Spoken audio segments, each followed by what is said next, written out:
এই উল্লোকে বাটে মরার জায়গা নাই, আমার গাড়ির সামনে আসতে হবে। सर ये तो कागज में देखता रहो। हाँ साहब, बिल्कुल बिल्कुल।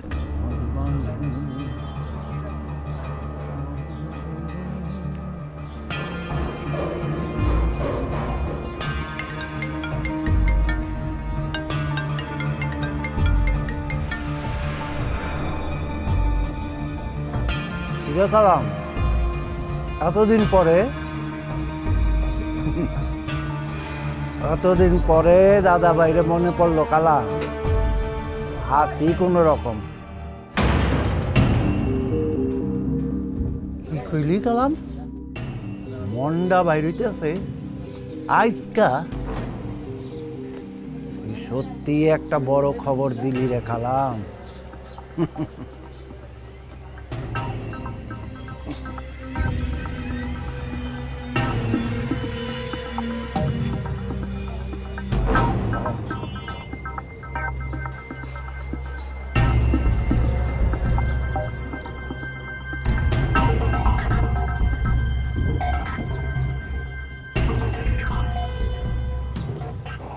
লতিফরে তো মাইরেই ফেলাইছি, এখন মন্ডার মতন একটা হাত আমার দরকার। মন্ডাও তো লতিফের মতন হাবার গোয়ার, ওরে দিয়া সব কাজ করন যাইব। আমি আইতাছি রে মন্ডা, তোর লগে কনের মতন অনেক কথা জমা হইছে আমার কাছে।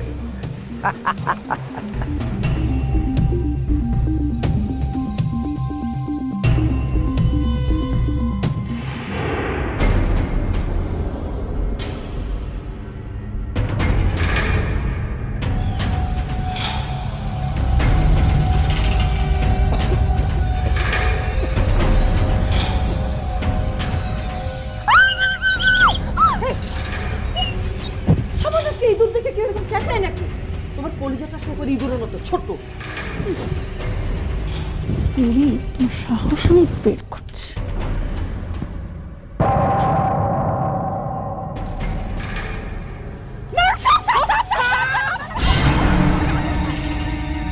ম্যাডাম ম্যাডাম, এটা সাপ না ম্যাডাম, এটা তো দড়ি।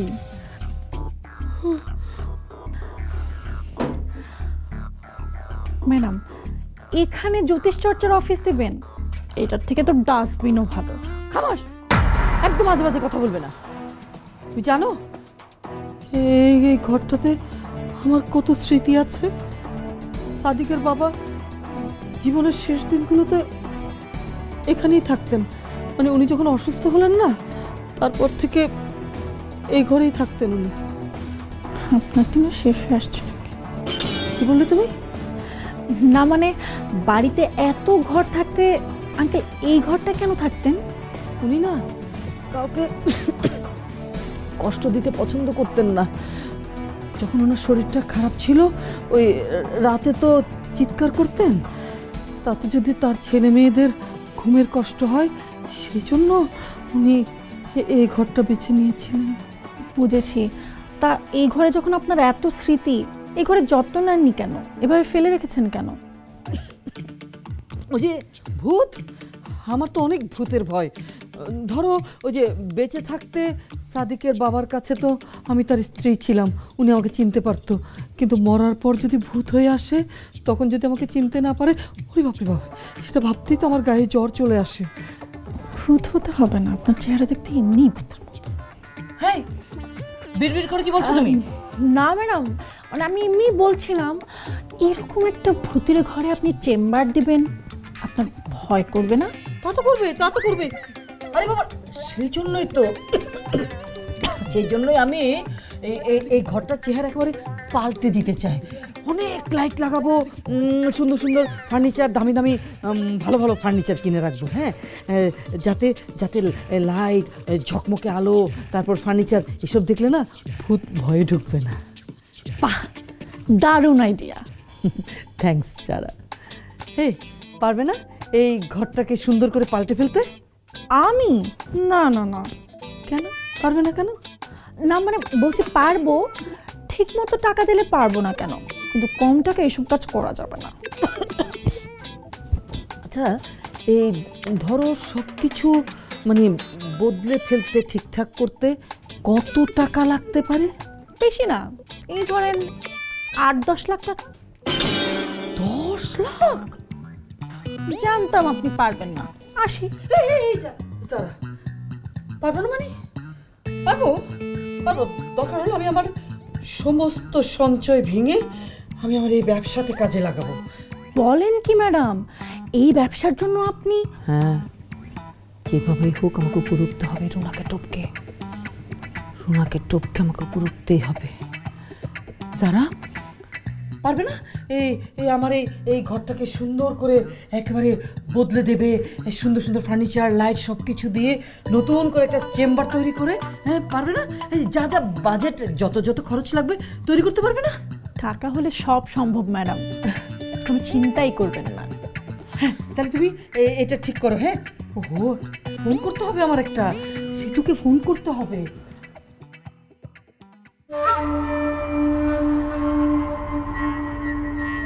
দাদা ভাইয়ের কাছে এতদিন ধরে টাকা আশা করেও পেলাম না। এতদিন যখন এই বাড়িতে থেকেছি, আর কয়টা দিন থেকে যাবে, বুড়ির ব্যবসা যখন সত্যি সত্যি দাঁড়িয়ে যাবে, তখন সেটা আমি দখল নিয়ে নেব।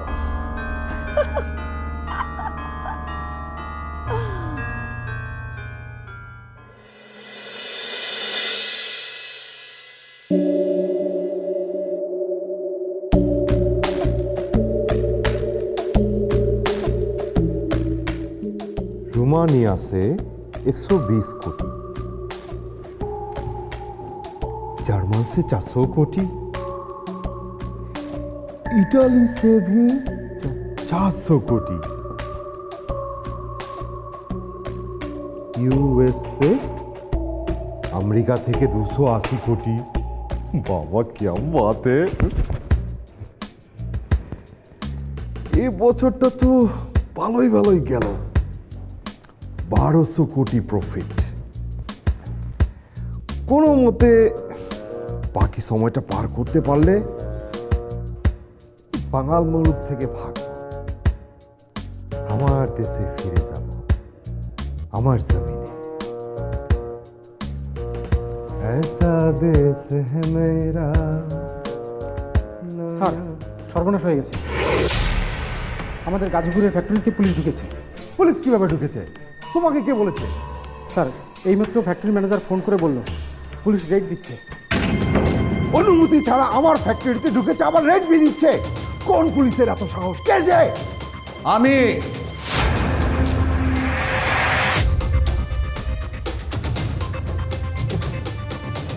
রাজন সাহাব, কোন থানার পুলিশ আপনি? আপনার পোস্ট কি? কেন উপর মহলে ফোন দিবেন নাকি? সে সুযোগ আপনি পাবেন না। আমার সম্পর্কে তাহলে তো আপনার কোনো আইডিয়াই নেই রাজন সাহাব। চুপ, একদম চুপ। চুরি করে আবার জোর গলায় কথা বলা হচ্ছে না। আমার অফিসে এসে আমাকেই ধমকানো হচ্ছে। অফিসার, আপনি জানেন না এই শরাফত খানকে? জানি শরাফত সাহেব।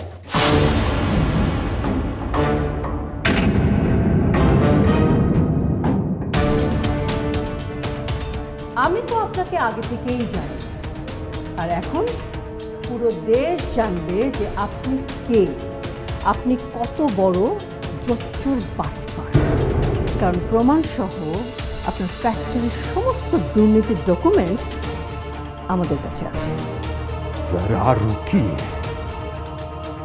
আপনাদের বুকের ভেতর কলিজাটা কত বড় সেটা আমি দেখিয়ে দিচ্ছি এখন। এই!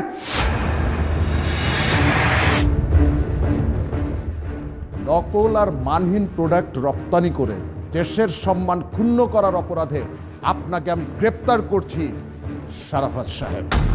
How dare you! আপনি কোনো প্রমাণ ছাড়াই? প্রমাণ আমরা নিয়ে এসেছি শরাফত সাহেব। আজ সকালে আপনার ফ্যাক্টরিতে আমরা গিয়েছিলাম, সেখানে গিয়ে ভিডিও করে আমরা নিয়ে এসেছি প্রমাণ। আপনারা আমার ফ্যাক্টরিতে কি করে ঢুকলেন? আপনার অনুমতি নিয়েই ঢুকেছি শরাফত সাহেব। আজ সকালে আপনি যে দুজন অসহায় মানুষকে চাকরি দিলেন, সে দুজন তো আমরাই ছিলাম।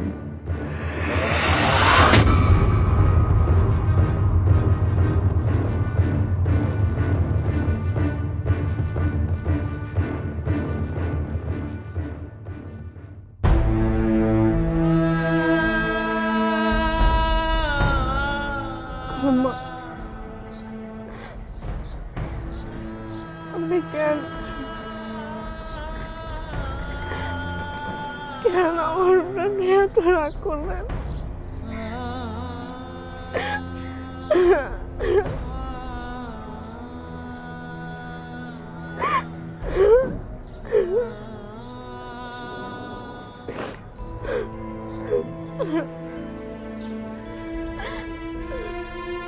মনি, ভাই ভাই তুমি আইছো? তুই কেমন আছিস মনি? এই তো ভাই ভালো। আচ্ছা, তোমাদের কাগজপত্রের ঝামেলা শেষ হয়েছে? হ্যাঁ হয়েছে রে। জানো ভাই, তোমার দেখে আমার যে কত খুশি লাগতেছে। খুশি লাগতেছে, কিন্তু তোর তো দেখে মনে হইতেছে তুই অনেক কান্নাকাটি করছিস। কি হয়েছে আমার বল তো বই। তেমন কিছু না ভাই, তুমি তো জানো আমি আইনগো বাড়িতে কাম করতাম। সেখান থেকে আমি একেবারে মতো চলে আসছি, তাই একটু মন খারাপ। কিন্তু চিন্তা করো না, তোমার দেখা আমার আর মন খারাপ হইব না। কিন্তু তাহলে এখন কই যাবি? আমগো গ্রামে, আমগো নিজের বাড়িতে। হ, সেটাই ভালো হইব রে। এই শহর আমার জীবন থেকে অনেকটা সময় নিয়ে গেছে রে। এই শহরের মানুষ স্বার্থের লেগে সব করতে পারে, সব। চল আজকে এনতে চলে যাবো, চল। ভাই জানো, শিউলি কইছিল তুমি বাইরে হলে যাতে সাথে সাথে করে জানাই। ও জানলে কিন্তু খুব খুশি হয়েছে, তাই না?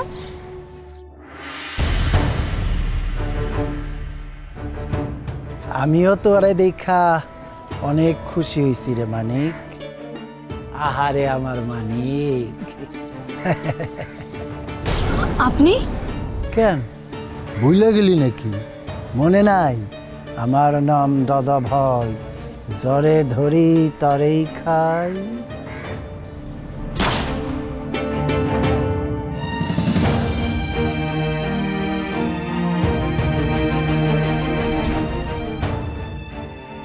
ভাই ভাই এখান থেকে চলো, তুমি তাড়াতাড়ি আসো। এই খালি তোর বোন হওয়ার কারণে মনিরে এতদিন মারি নাই, তোর কারণেই মনি এখনো বাচ্চা রয়েছে। বাসা মোরা আল্লাহর হাতে। আর আপনি যারে মানিক কইতাছেন এটা সে না, সে আমার ভাই মন্ডা। ভাই এই লোককে আয়ন গুলি করছিল, তাই সে পালায় পালায় বেড়াইতেছিল। এখন তার আসলে পুলিশের দেউন দরকার। বেশি কথা হইস না মানিক, তুই আমার লগে চল। না, আমি আর এই পাপের রাস্তায় যাবো না। আচ্ছা,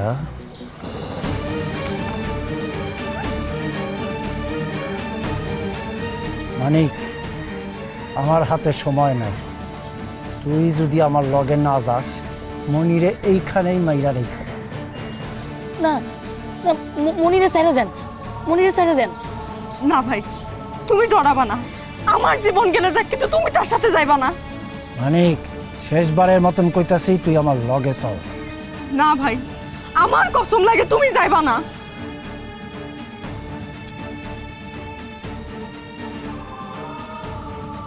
তবু ভাই বোনের মায়ার টানে আমি হাইরা গেলাম। যা, তোরা ভালো থাকিস, যা।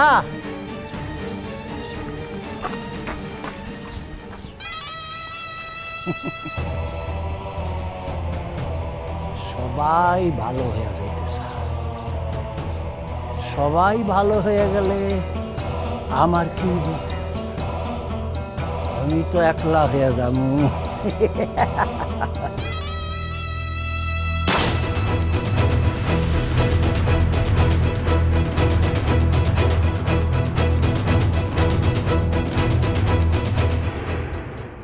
আপনার झूठ बोलते, सब झूठ। শরাফত খান কবি মানুষ চিনতে ভুল করে না। আপনার এই অহংকারটাই পতনের কারণ। আর আপনি হুমকি ধামকি না দিয়ে আমাদেরকে যদি ভালো মতো খেয়াল করতেন। এই যে শরবত খেয়াল করেন, খেয়াল করেন, দেখুন তো চিনতে পারেন কিনা। এই যে তখন গোপ ছিল, নকল গোপ, আর এখন গোপ নাই।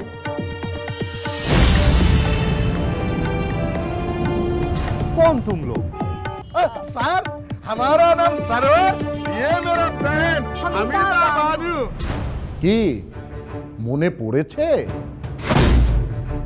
ছদ্মবেশ নেয়ার খেলাতে শেষ পর্যন্ত আপনি হেরেই গেলেন শরাফত সাহেব। একেই বলে অতি চালাকের গলায় দড়ি। এই তোমরা ভিতরে আসো নাও উনাকে সসম্মান থানাতে নিয়ে যাবে দেখো উনার জন্য কোনো রকম কোনো কষ্ট না হয় হ্যাঁ শরাফত সাহেব আপনি ওনাদের সাথে থানায় যান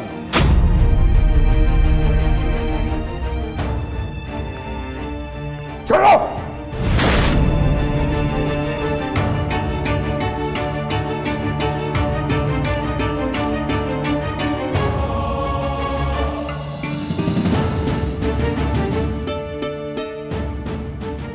বড় গলত করলেন আজ হোক কাল আমি আপনাকে দেখে কসম সে আজ নিয়ে যাও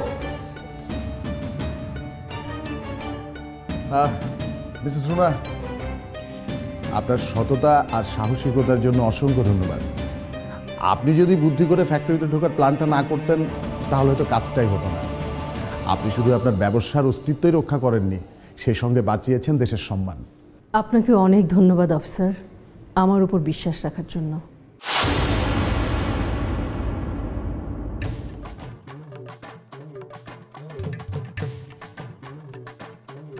এই যে দেখেন আমি ঠুক ঠুকানো শুরু করে দেবো ঠুক ঠুক ঠুক ঠুক ঠুক ঠুক ঠুক ঠুকটুকি খেলা টুকটুকি খেলা এই যে আছেন কেউ রাউন্ড কিন্তু একটাই আওয়াজ তোলেন আছেন কিনা আসি